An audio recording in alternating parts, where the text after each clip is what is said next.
और उधर देखिए अविश्वास प्रस्ताव को लेकर किरेन रिजिजू ने विपक्ष पर हमला बोला है। अविश्वास प्रस्ताव लाने पर पछतावा होगा, किरेन रिजिजू ने कहा। कांग्रेस बिना किसी कारण ये प्रस्ताव लेकर आई है।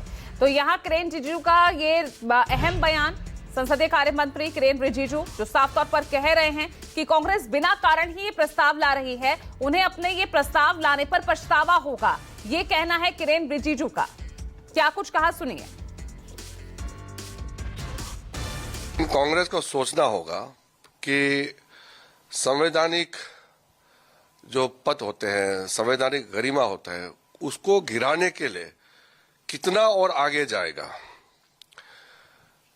कोर्ट को मानते नहीं है, कोर्ट का टिप्पणी को ये लोग क्रिटिसाइज करता है, इलेक्शन कमीशन का बात नहीं मानता है, कोई भी संवैधानिक संस्था है बात मानता ही नहीं, डेमोक्रेसी को मानते ही नहीं। कांग्रेस वाले एक ही परिवार को ही मानते हैं ये लोग।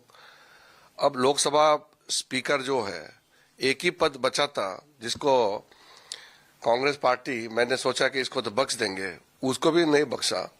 तो हम लोग जवाब देंगे अच्छी तरह से सदन में, लेकिन कांग्रेस पछताएगा।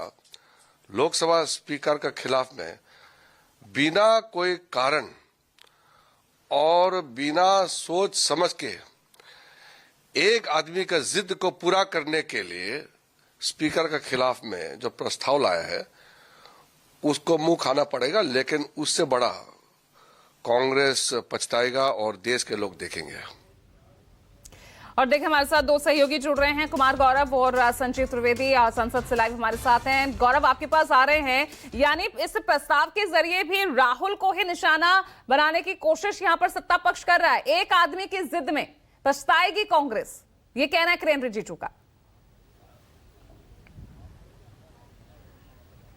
देखिए बिल्कुल, सत्ता पक्ष शुरू से ही, जब से ये नोटिस दिया गया है, यानी संसद बजट सत्र के पहले हिस्से से ही, उस वक्त से ही कह रहा है कि संख्या नहीं है लेकिन सुर्खियां चाहिए, इसलिए इस तरह का प्रस्ताव विपक्ष लेकर आ रहा है। जाहिर सी बात है, नंबर्स के हिसाब से अगर जाए तो सत्ता पक्ष के पास 292 है, जबकि 271 का आंकड़ा चाहिए प्रस्ताव के गिरने के लिए, और जाहिर सी बात है कि 293, इससे काफ़ी ज़्यादा संख्या सत्ता पक्ष के पास है। लेकिन सत्ता पक्ष ने तय किया है कि इस मुद्दे पे चर्चा होगी, ताकि एक मौका मिलेगा कि बार बार जो स्पीकर के ऊपर पिछले टर्म की अगर बात कर लें, 19 से 24 की बात कर लें, या 24 से अभी का जो जून 2024 में जब दोबारा चुने गए स्पीकर ओम बिरला, तब से लगातार आरोप लगाया जाता रहा है ओम बिरला के ऊपर, तो इस मुद्दे पे चर्चा हो जाए। और जाहिर सी बात है, इस मुद्दे पे भी अमूमन संसदीय प्रणाली में और राजनीति में ये देखा जाता है कि एक मुद्दे पर जब अच्छी खासी चर्चा हो जाती है तो फिर ये मुद्दा खत्म हो जाता है, और सत्ता पक्ष ये चाहता है कि ये मुद्दा बार बार स्पीकर के ऊपर जो सवाल उठता है वो मुद्दा खत्म हो, इसलिए चर्चा का रास्ता चुना गया है।